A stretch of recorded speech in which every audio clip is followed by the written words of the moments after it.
এখানে স্বাভাবিক একটি বিভ্রম। আমাদের সবারই কিছু না কিছু অতি প্রিয় জিনিস থাকে, সেটা যে কোনো কিছুই হতে পারে, আর সেই জিনিসটা আমরা কারোর সাথে ভাগ করতে চাই না বা করিও না। আজ এমনই একটা ঘটনা শোনাতে চলেছি যেটা ভীষণই ভয়ের লেগেছিল আমার কাছে। আধুনিকতার মোড়কে আমরা অনেক কিছুকেই মানতে চাই না, তাই বলে সেটা মিথ্যে বা অলীক হয়ে যায় না। সবটাই নিজের ওপর নির্ভর করে। আসলে আমরা এমনিতে তো ভগবানকে অতটা মানি না, তবে গর্তে পড়লে তখন খুব ডাকাডাকি আর মানতে আরম্ভ করি। একটা স্বার্থপর গোছের ব্যাপার আর কি। যাই হোক, আসল ঘটনায় আসি। খুব বেশি দিন আগের ঘটনা নয়, যে পরিবারের ঘটনা তাদের নাম অবশ্যই এই ঘটনা লেখার সময় বদলে দিয়েছি বিশেষ কারণে। শম্ভুবাবু আর তার স্ত্রী শিবানী দেবী, তার 3 ছেলে আর 3 বউকে নিয়ে এক সুখী সংসার। তাদের নাতি নাতনিদের নিয়ে ভালোই দিনগুলো কাটছে।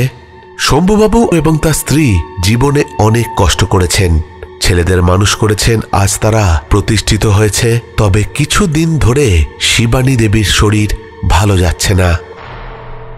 মাঝে মাঝেই গায়ে হাতে পায়ে ব্যথা, শরীর ফুলে যাচ্ছে, খিদেও ঠিক মতো পায় না, তাই খাবারের দিকে মন নেই। অনেক পরীক্ষা নিরীক্ষা করার পর অবশেষে যেটা ধরা পড়ল সেটা হচ্ছে তার ব্লাড ক্যান্সার লাস্ট স্টেজ। বাঁচার আশা খুবই কম। অনেক আগেই রোগটা শিবানী দেবীর শরীরে বাসা বেঁধেছিল, তবে জানান দেয়নি। আর যখন দিল তখন শরীরটাকে সেই রোগ ভেতর থেকে শেষ করে দিয়েছিল। শিবানী দেবী প্রথমে কিছু না বুঝলেও পরে বুঝতে পেরেছিলেন যে তিনি আর বেশি দিন নেই, তিনি আর বেশি দিন বাঁচবেন না। বাড়িতে শোকের ছায়া নেমেছিল, তবু ছেলেরা বুকে আশা নিয়ে বড় ডাক্তার দেখিয়ে চিকিৎসা শুরু করে দিয়েছিল। কোনো ত্রুটি রাখেনি ছেলেরা, এই আশায় যে মা যদি সুস্থ হয়ে ওঠে। শেষের দিকে শিবানী দেবী শম্ভুবাবুকে একদিন বলেন যে তার মৃত্যুর পর যেন তার বিয়ের আংটি আর তার প্রিয় বেনারসি শাড়ি, যেটা পরে তিনি বিয়ে করেছিলেন, সেটা যেন কাউকে দেওয়া না হয়। শিবানী দেবীর বাবা তার বিয়ের সময় সেরকম দামি শাড়ি বা গয়না দিতে পারেননি, তাই পরে শম্ভুবাবু তাকে বেনারসি শাড়িটা কিনে দেন। এত দামি আর এত সুন্দর শাড়ি পেয়ে তিনি খুব কেঁদেছিলেন সেদিন। জীবনে আরো অনেক কিছু পেয়েছিলেন, কিন্তু এই শাড়িটা তার ভীষণ প্রিয় ছিল। শুধু তাই নয়, তিনি আরো বলেন যে পরবর্তীকালে তার অবর্তমানে যেন তার প্রিয় কিছু জিনিস তার আলমারিতেই রেখে দেওয়া হয়। 3 মাস চিকিৎসা চলেছিল, কিন্তু শিবানী দেবীর শরীর সেই চিকিৎসা ব্যবস্থায় সাড়া দেয়নি, তাই তিনি মারা যান। বলতে খুব খারাপ লাগছে, বাড়িতে এত বড় শোক, তার মধ্যে শিবানী দেবীর সোনার এক জোড়া কানের দুল চুরি হয়ে গেল। তখন কারোর নজরে পড়েনি, কিন্তু পরে যখন ব্যাপারটা বোঝা গেল তখন কিছুই আর করার ছিল না। শম্ভুবাবু একেবারেই ভেঙে পড়েছিলেন। তবু যতদিন বাকি আছে বেঁচে থাকতে হবে, একটু একটু করে শোক কাটিয়ে উঠছিলেন। 3 বৌমাকে শাশুড়ির সব শাড়ি ভাগ করে দিলেন, তার সাথে গয়নাগুলো। কিছু গয়না নাতি নাতনিদের মধ্যে ভাগ করলেন। সবশেষে তিনি বললেন যে মায়ের এই বেনারসি শাড়িটা, বিয়ের আংটি আর এই কয়েকটা গয়না আমি কাউকে দিচ্ছি না, কেননা মায়ের ইচ্ছা ছিল যে এই সব জিনিস তার আলমারিতে যেন রেখে দেওয়া হয়। এই বলে সেই শাড়ি আর গয়নাগুলো তিনি আলমারিতে তুলে লক করে দিলেন, সেই চাবি নিজের কাছেই রেখে দিলেন। শম্ভুবাবুর 2 ছেলে কর্মসূত্রে পশ্চিমবঙ্গের বাইরে থাকত, আর আরেক ছেলে সে বাইরে না থাকলেও তার কর্মক্ষেত্রের দূরত্ব বাড়ি থেকে এতটাই ছিল যে সোমবার সকালে সে বেরিয়ে যেত, শনিবার অফিস শেষে সে ফিরত বাড়িতে, রোববারটা বাড়িতে কাটাবার জন্যে। এরপর কিছুদিন কেটে গেছে। শম্ভুবাবুর 2 ছেলে, যারা দুজন পশ্চিমবঙ্গের বাইরে কাজ করত, তার মধ্যে মেজ ছেলে চাকরি করত নিউ দিল্লিতে।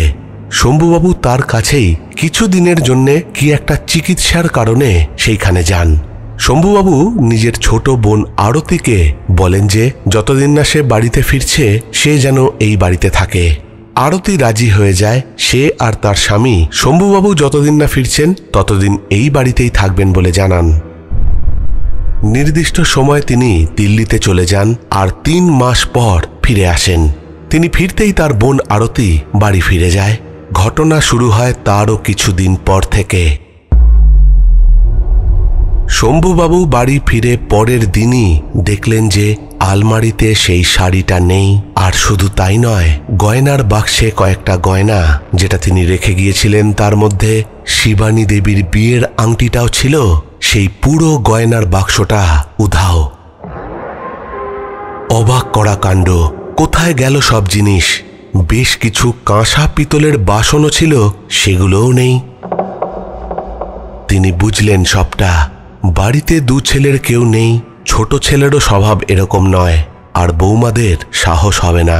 তিনি সন্দেহ করলেন যে তার বোনই এই সব কাজ করেছে। তিনি ছোট বোনকে ফোন করে সবটা বললেন। ছোট বোন প্রথমে অস্বীকার করল, তারপর কান্নাকাটি করে বিরাট অশান্তি শুরু করল। শম্ভুবাবু কি তাহলে মিথ্যা দোষারোপ করলেন? তিনি চাবি লুকিয়ে রেখে গিয়েছিলেন বাড়িতে, কেননা তিনি ভেবেছিলেন যে বয়স হচ্ছে, কোথায় হারিয়ে ফেলবেন, আবার ভুলেও যেতে পারেন, তাই চাবি নিয়ে যাননি। বোনের কান্না কাটিতে তিনি ভেঙে পড়লেন আর তার কাছে ক্ষমা চাইলেন। আর তিনি এও বললেন যে এটা নিয়ে যেন আর কোনো কথা না ওঠে। কিন্তু শম্ভুবাবুর বুকের ভেতর উথাল পাথাল হতে লাগলো। তার মৃত স্ত্রীর শেষ ইচ্ছা, শেষ কথা তিনি রাখতে পারলেন না। শম্ভুবাবু ভেতর ভেতর শেষ হয়ে যাচ্ছিলেন। ছোট বৌমার নজর পড়ে তার শ্বশুর মশাইয়ের ওপর। সে শম্ভুবাবুর কাছে জানতে চায় কি হয়েছে। তিনি আর থাকতে না পেরে সবটা বলে দেন। সব শুনে ছোট বৌমা খুব রেগে যায়, তবু সে শ্বশুর মশাইকে কষ্ট পেতে মানা করেন আর বলেন যে বাবা চিন্তা করবেন না, যার জিনিস সে নিজেই সেটা রক্ষা করবে। তর্কের খাতিরে যদি মেনেও নিই যে সেই জিনিসগুলো অন্য কেউ নিয়েছে, তাহলে সেও দুর্ভোগে পড়বে, আপনি দেখে নেবেন। বৌমা এই বলে শম্ভুবাবুকে আশ্বস্ত করল। এই কথা শুনে শম্ভুবাবুর কষ্ট কিছুটা কমল। এদিকে আরতি আর তার স্বামী এমন একটা ভাব করলো যেন তারা নিষ্পাপ, তারা ব্যাপারটা চেপে গেল। এমন একটা ভাব করলো যে দাদা ডাকলে ও বাড়িতে যাব, নইলে না। এদিকে আরতির সাথে ঘটতে লাগলো নানান সব ঘটনা। সে ঘুমের মধ্যে নানান ভৌতিক স্বপ্ন দেখছে আর ভয় পাচ্ছে। কে যেন তাকে ভয় দেখাচ্ছে। ঘুমের মধ্যে সে দেখতে পায় যে দুটো হাত তার গলাটা টিপে ধরছে আর বলছে, অনেক বড় পাপ করেছিস, তোকে মেরে ফেলবো আমি। তুই আমার সব জিনিস এইভাবে চুরি করলি আর আমার স্বামীকে ঠকালি। প্রতিদিন রাতে এক স্বপ্ন। আরতি তার স্বামীকে সব কথা বলল, কিন্তু সে ব্যাপারটা বিশেষ পাত্তা দিল না। সে বলল, ও তোমার মনের ভুল। একদিন সকাল থেকে প্রচণ্ড বজ্রবিদ্যুৎ সহ বৃষ্টি হচ্ছে। আরতি সেদিনকে বাড়িতেই ছিল। তার স্বামী কাজে বাইরে বেরিয়ে গিয়েছিলেন। সন্ধ্যের দিকে তার স্বামী তাকে ফোন করে বলল যে তার আজকে রাতে ফেরা হবে না। আরতি বাড়িতে একাই ছিল। দিন ফুরিয়ে রাত নামল, কিন্তু বৃষ্টি আর ঝড়ের তোড় কমল না। রাতের বেলায় আরতির বাথরুমে যাওয়ার প্রয়োজন হয়ে পড়েছিল। সে বাথরুমে গিয়ে দেখল যে তার বৌদি বাথরুমের ভেতরে দাঁড়িয়ে রয়েছে। তার দুটো চোখ দিয়ে যেন আগুন ঝরে পড়ছে। সে ভয় চিৎকার করে উঠে দৌড়াতে লাগলো তার ঘরের দিকে, কিন্তু সে দৌড়াতে গিয়ে জলে পা পিছলে এমন ভাবে পড়ল যে তার হাঁটুর হাড় ভেঙে গেল। ভয়ঙ্কর অবস্থা হলো আরতির। অনেক দিন তাকে হাসপাতালে থাকতে হলো। শম্ভুবাবু হাসপাতালে গিয়ে তার বোনকে দেখে এসেছিলেন। তিনি তার কপালে হাত বুলিয়ে বললেন, আরতি, তুই যদি ওই ঘৃণ্য কাজটা করে থাকিস তাহলে স্বীকার করে নে আর জিনিসগুলো ফিরিয়ে দে। আরতি দেবী চুপ করে রইল। তার এমন অবস্থা হলো যে তিনি হাঁটতে চলতে পারলেন না। হাঁটাচলা একেবারেই বন্ধ হয়ে গেল তার। সারা দিন ঘরেই পড়ে থাকতো। কিন্তু তার স্বামী, সে তো সারাদিন বাড়িতে থাকলে হবে না। আর তার স্বামী এতটাই হাড় কৃপণ যে কোনো লোকও রাখবেন না তার সেবা যত্নের জন্যে। তাই আরতি দেবীকে সারাদিন একাই থাকতে হতো বাড়িতে। কিন্তু তার অবস্থা এমন হলো যে তার প্রতি মুহূর্তে মনে হতে থাকলো যে কেউ তার ঘরে রয়েছে, তার ওপর নজর রেখে যাচ্ছে। এই ভয় তিনি দু চোখ এক করতে পারতেন না। ঘুমোতে ভয় পেতেন। স্বামী বাড়ি ফিরলে স্বামীকে সব কথা বলতেন, কিন্তু তার স্বামী এসব মানতে চাইতেন না। সব মনের ভুল বলে উড়িয়ে দিতেন, কিছুতেই তার স্ত্রীর কথা বিশ্বাস করতেন না। আরেকদিন দুপুরবেলার ঘটনা, বর্ষাকাল, সেদিনও প্রবল বৃষ্টি হচ্ছে। আরতি বিছানায় শুয়ে তার চোখ দুটো বুজে এসেছিল। সে হঠাৎ দেখতে পেল যে দরজার পাশ দিয়ে কেউ যেন চলে গেল তাদের রান্নাঘরের দিকে। আরতি উঠতে পারবে না, তাই সে বিছানাতে শুয়েই বলতে লাগলো, কে কে কে ওখানে? একটা ক্ষীণ কণ্ঠস্বর ভেসে এলো, আমি তোর বৌদি শিবানী। আরতি যে কি করবে ভেবে উঠতে পারল না, কিন্তু তাকে বেশিক্ষণ ভাবতেও হলো না। হঠাৎ করে তার রান্নাঘরে আগুন লেগে যায়।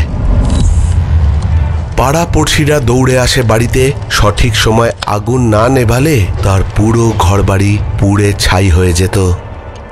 এদিকে সেই দিন রাত্রে আরতির স্বামী বাড়িতে ফিরে প্রচণ্ড চেঁচামেচি শুরু করলো। তার ব্যবসায় বিশাল লোকসান হয়ে গেছে। তার এক পার্টনার তাকে ধোঁকা দিয়েছে। আরতির স্বামী একজন তান্ত্রিকের কাছে গিয়ে কিছু উপাচার নিয়ে এসে বাড়িতে সেসব প্রয়োগ করলো, কিন্তু তাতে কোনো কাজ হলো না, উল্টে আরও ক্ষতি হতে থাকলো। এতদিন আরতি বীভৎস সব স্বপ্ন দেখছিল, এখন তার স্বামীও দেখা শুরু করলো। একটা কালো ছায়া তাদের দুজনকেই হাতছানি দিচ্ছে আর বলছে তার জিনিসগুলো ফিরিয়ে দিতে, না হলে তার ফল ভয়ঙ্কর হবে। দুজনেই এবার প্রচণ্ড ভয় পেয়ে গেল। পরদিন দুজনেই আলোচনা করে ঠিক করলো যে সেই শাড়ি আর সেই সব গয়না শম্ভুবাবুকে ফেরত দেবে। শম্ভুবাবু যেটা সন্দেহ করেছিলেন সেটাই ঠিক ছিল, তার বোন আর তার স্বামী সেই সব জিনিস চুরি করেছিল। তারা দুজনেই শম্ভুবাবুকে ফোন করে সমস্ত কথা জানায়। তিনি মনে মনে শান্তি পান। আরতি আসতে পারেনি, কেননা সে হাঁটতে পারছিল না। তার স্বামী এসে শিবানী দেবীর সেই বেনারসি, বিয়ের আংটি আর বাকি গয়না ফেরত দিয়ে গেল শম্ভুবাবুকে। আরতির স্বামী শম্ভুবাবুকে এও জানালো যে তাদের সঙ্গে কি কি ঘটে যাচ্ছে। বাড়ির সবাই সেখানে উপস্থিত ছিল, কিন্তু তার সাথে কেউই খারাপ ব্যবহার করল না, কারণ যা যা ঘটে যাচ্ছে তাদের ওপর তারা এমনি শাস্তি পেয়েছে। শম্ভুবাবু সেই শাড়ি আর গয়নাগুলো পেয়ে নিজের চোখের জল ধরে রাখতে পারলেন না। শাড়িটা আবার যথাস্থানে রেখে দিলেন। এখনো পর্যন্ত আর কেউ সেই শাড়িতে হাত দেয়নি। শেষ ঘটনাটা বড়ই অদ্ভুত। শম্ভুবাবু একদিন ঘুমের মধ্যে স্বপ্ন দেখছেন যে তার স্ত্রী শিবানী দেবী তার কাছে এসেছে। শিবানী দেবী শম্ভুবাবুকে স্বপ্নের মধ্যেই এক অদ্ভুত জিনিস দেখালেন। শম্ভুবাবু দেখলেন আরতি শিবানীর কান থেকে, বা বলতে পারা যায় শিবানী দেবীর মৃতদেহর কান থেকে সোনার দুলটা খুলে নিয়েছিল আর ফেরত দেয়নি। এই দুল হচ্ছে সেই দুল যেই দুল চুরি গিয়েছিল, যার কথা ঘটনার প্রথমে বলেছিলাম। শম্ভুবাবু এও দেখলেন যে আরতি দেবী তার লুকিয়ে রাখা আলমারির চাবি খুঁজে সেই আলমারি খুলে সেই বেনারসি শাড়ি আর গয়না হাতিয়ে নিচ্ছে। শম্ভুবাবু শিবানী দেবীর কাছে মনে মনে তার বোনের হয়ে ক্ষমা চেয়েছিলেন আর তাকেও ক্ষমা করতে বলেন। শিবানী দেবী ক্ষমা করেছেন কিনা জানি না, তবে ঈশ্বর বোধহয় করেননি, কেননা আরতি একটু সুস্থ হয়ে ওঠার পরেই তার আবার একটা রোড অ্যাক্সিডেন্ট হয়, আর তাতেই তার ডান হাত প্যারালাইজড হয়ে যায় আর আবার সেই হাঁটুতে চোট পায়।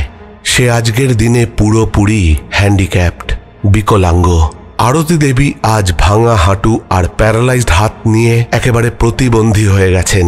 আর তার স্বামীর ব্যবসায় এত ক্ষতি হলো যে এখন দেনার দায় তার গলা পর্যন্ত ডোবা।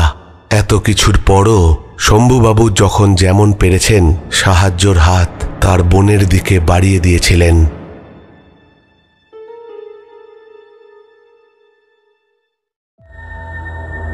প্রেত পক্ষ এখানে স্বাভাবিক একটি বিভ্রম।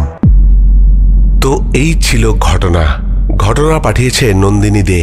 আজকে আমাদের এই প্রেতপক্ষের 186 নম্বর এপিসোডে নন্দিনীর আরেকটা ঘটনা শোনালাম। নন্দিনীর অনেক ঘটনা বহু দিন ধরে আমার কাছে জমে রয়েছে, তাই জন্যে একটা একটা করে আমি সেইগুলো শুনিয়ে দিচ্ছি। আর বাকিরাও যারা ঘটনা পাঠাচ্ছ তাদের ঘটনাও আগামী দিনে আসতে চলেছে। তোমরা ঘটনা কিভাবে পাঠাবে? তোমরা ঘটনা পাঠিয়ে দিতে পারো আমাদের অফিসিয়াল ইমেল আইডিতে pretpokho@gmail.com-এ। যারা ফেসবুক সাবি তাদের জন্য রয়েছে আমাদের প্রেতপক্ষের ফেসবুক পেজ ইনবক্স। সব থেকে সহজ উপায় হচ্ছে হোয়াটসঅ্যাপ নাম্বার হচ্ছে 9432129921। সেখানেও তোমরা ঘটনা টেক্সট বা ভয়েস করে পাঠিয়ে দিতে পারো। হ্যাঁ, তবে ভয়েস যারা পাঠাবে বা ভয়েস নোট করে যারা ঘটনা পাঠাবে তারা অবশ্যই একটা সাইলেন্ট জায়গায় বসে রেকর্ডটা করো, কেননা এরকম প্রচুর ঘটনা আসে যেখানে পেছন থেকে প্রচুর শব্দ আসে। সেই সব ঘটনা থেকে স্ক্রিপ্ট করে নেওয়া একটু অসুবিধা হয়ে যায়, তাই সেই সব ঘটনা আমাকে রিজেক্ট করে দিতে হয়। এরকম বহু ঘটনা কিন্তু রিজেক্ট হয়ে গেছে, কেননা ঘটনা আমি ঠিকমতো বুঝতেই পারিনি। তাই আমি বলবো যে যদি সাইলেন্ট জায়গা থেকে ভয়েস করে ঘটনা পাঠাও তাহলেই পাঠিও, না হলে লিখে পাঠিয়ে দাও। তবে হ্যাঁ, সেই সব ঘটনা যেন কোথাও থেকে তুলে নেওয়া, কপি করে নেওয়া ঘটনা যেন না হয়। যে কোনো সোশ্যাল মিডিয়া, ফেসবুক, ইউটিউব যেখানে হোক হয়ে যাওয়া ঘটনা যেন না পাঠিয়ে দাও, কেননা সেই সব ঘটনা এই চ্যানেলে পড়ে শোনালে কপিরাইট ক্লেম আসবে, আর কপিরাইট ক্লেম আসলে আমাকে সেই ভিডিও ডিলিট করে দিতে হবে। আজকের যে দ্বিতীয় ঘটনাটা তোমাদের শোনাতে চলেছি সেটা ভারী অদ্ভুত।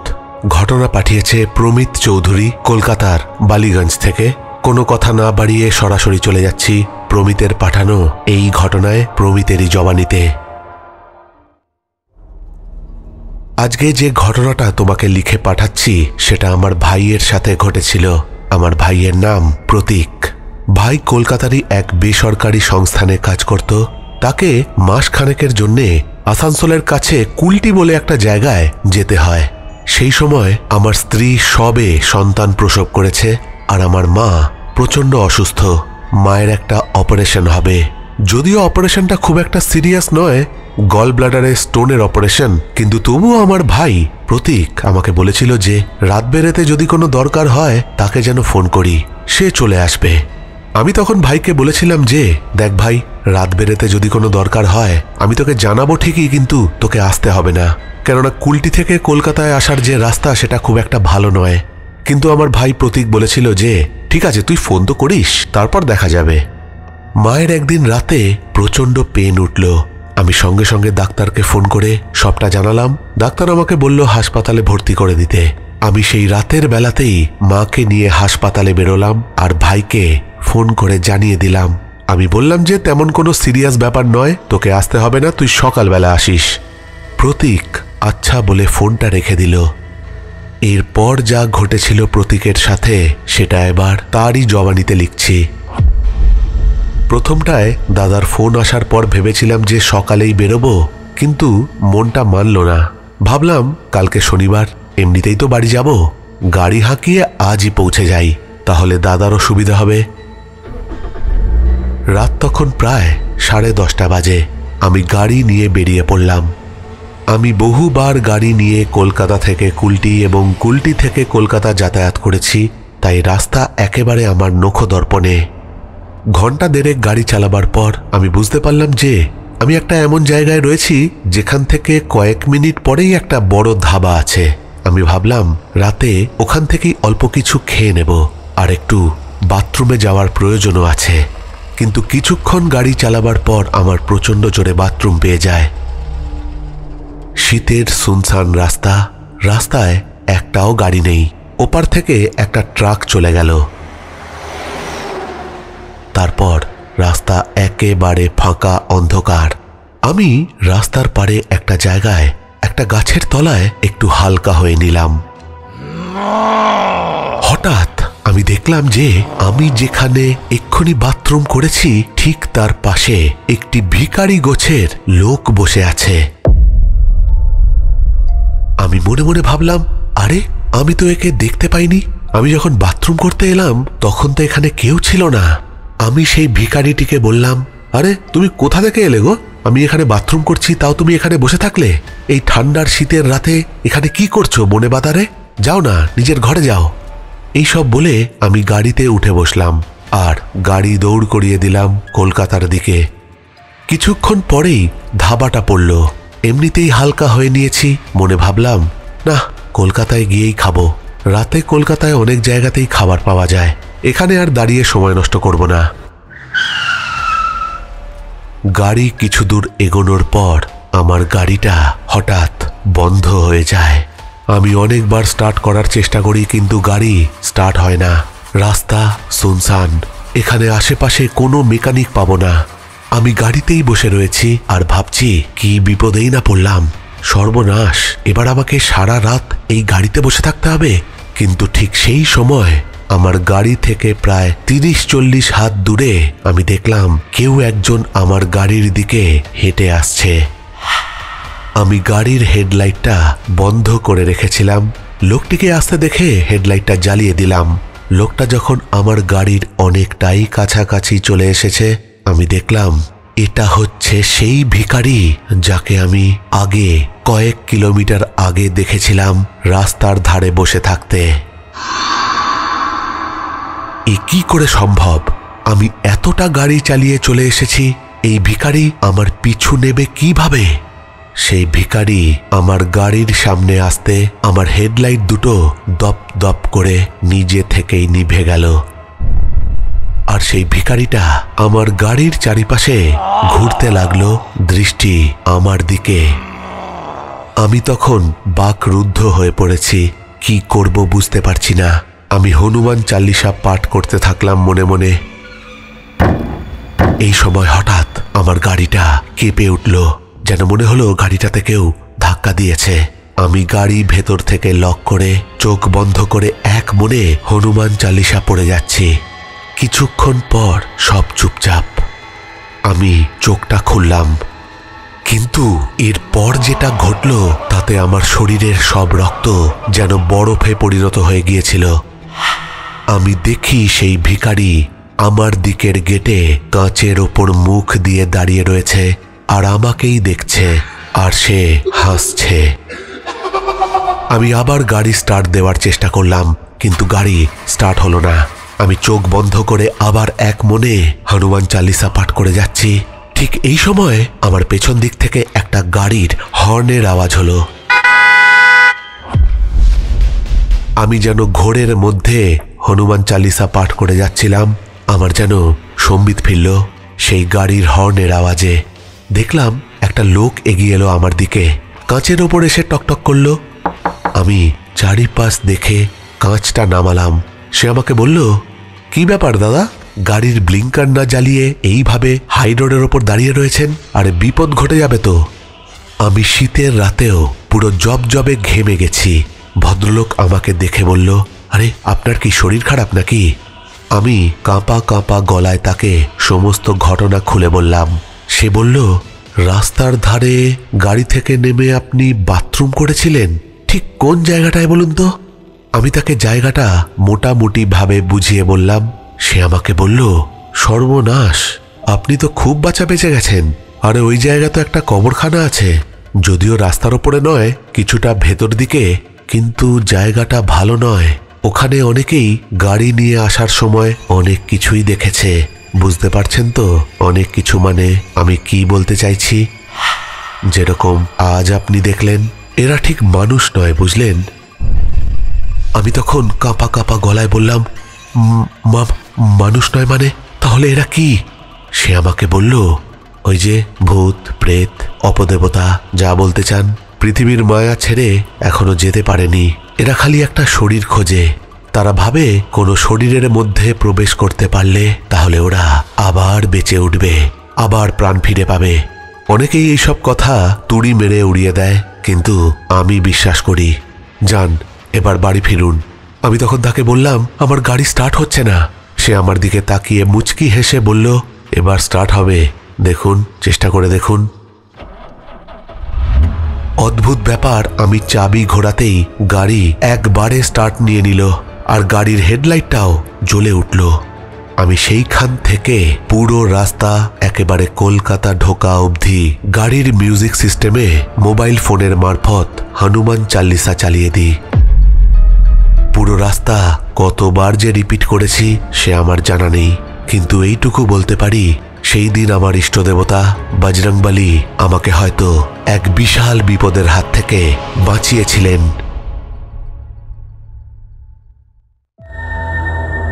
প্রেত পক্ষ এখানে স্বাভাবিক একটি বিভ্রম। তো এই ছিল দ্বিতীয় ঘটনা। আশা করি তোমাদের ভালো লেগেছে।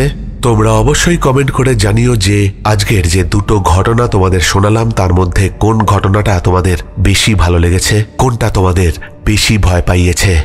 তাহলে চলে যাচ্ছি আজকের শাউট আউট পর্বে। পাপড়ি চক্রবর্তী লিখেছে দারুণ দারুণ দুটো ঘটনা, খুব ভালো লাগলো। তরুণ দে লিখেছে অসাধারণ ঘটনা। সব্যসাচী চক্রবর্তী লিখেছে প্রথম ঘটনাটা রিয়েলি অন্যরকম, সত্যি অদ্ভুত, দারুণ লাগলো শুনতে ঘটনাটা, তোমার এক্সেলেন্ট প্রেজেন্টেশনে। সেকেন্ড ঘটনাটাও দারুণ, কষ্ট তো আছেই কিন্তু ভয়ও আছে। স্বপ্না দে লিখেছে খুব ভয় লেগেছে দাদা। লাভলি সুলতানা লিখেছে খুব সুন্দর ছিল ঘটনা। ঈশান দাস লিখেছে দুটো ঘটনাই খুব সুন্দর হয়েছে। এই কথা, তোমার ভয়েস দিন দিন তারানাথ তান্ত্রিকের মতো হয়ে যাচ্ছে দাদা। এই ভয়েসের জন্যই আর তোমার গল্পের জন্যই আমাদের পরিবার আরো বড় হবে।